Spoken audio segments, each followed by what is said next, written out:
پہلے مجھے آپ ایک سوال کا جواب بتائیے کہ کوئی شخص کہے کہ کوئی پیڑ میں پاور ہے کہ اس پہ تلوار لٹکائیں گے تو تلوار میں ایسا پاور آئے گا کہ جیت لیں گے. تلوار یعنی کہ پیڑ پہ لٹکانے سے تلوار میں پاور آتا ہے. اگر کوئی کسی کا یہ عقیدہ ہے تو یہ عقیدہ صحیح ہے غلط ہے؟ پیڑ جیسے تلوار میں موڑ آتا ہے، یہ غلط ہے. غلط. شرک ہے کہ نہیں ہے؟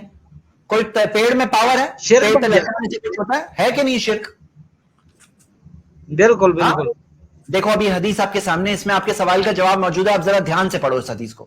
حدیث میں آتا ہے صحابی رسول بتاتے ہیں کہ وہ نبی صلی اللہ علیہ وسلم کے ساتھ میں جب حنین کی جنگ کے لیے جا رہے تھے تو ایک پیڑ درمیان میں گزرا جس کا نام تھا ذات انوات.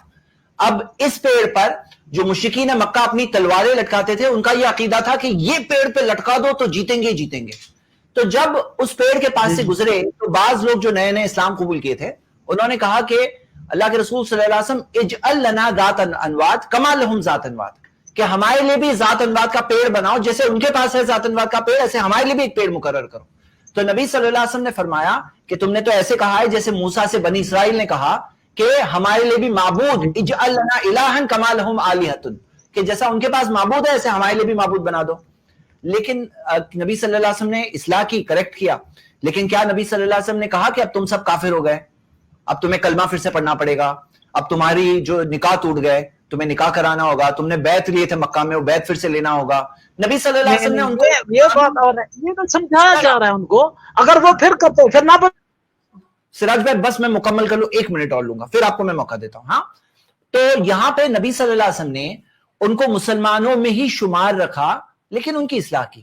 اب آج ہمیں ایسے لوگ دکھتے ہیں جو شرکیہ بات بول رہے ہیں، شرکیہ بات بول رہے ہیں، وہ لوگ شرکیہ کام کر بھی رہے ہیں، لیکن اگر آپ ان سے پوچھو کہ کلمہ کیا ہے تو کہیں گے لا الہ الا اللہ. اگر آپ آگے بڑھ کے کسی درگاہ کے باہر بھی کھڑے ہو کے پوچھو کہ بھائی جو یہ درگاہ میں ہے آپ ان کی عبادت کرتے ہو کیا، تو وہ کہیں گے نہیں نہیں عبادت ان کی نہیں کرتے.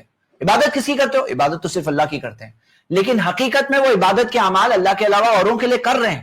اب ان کے کہنے اور کرنے میں تضاد ہے، کہہ رہے کچھ کر رہے کچھ.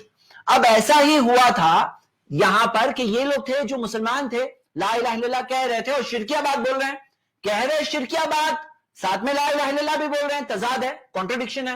تو کیا چیز پہ جائیں گے؟ کہنے پہ جائیں گے کرنے پہ جائیں گے؟ تو نبی صلی اللہ علیہ وسلم نے ان کے اسلام کو برقرار رکھتے ہوئے انہیں مسلمانوں میں شمار رکھا اور ان کی اصلاح کی. یہی سنت ہے نبی صلی اللہ علیہ وسلم کی کہ آج جب ہمارے بھائی کہتے ہیں لا الہ الا اللہ، قبلہ رخ ہے، سیم قبلہ ہے ہمارا، سیم قرآن ہے، سیم نبی کو مانتے ہیں اور لا الہ الا اللہ بھی کہہ رہے ہیں، اور جب ان سے پوچھتے ہیں کہ کیا تم ان کی عبادت کرتے ہو، کہتے نہیں کر رہے لیکن حقیقت میں کر رہے ہیں.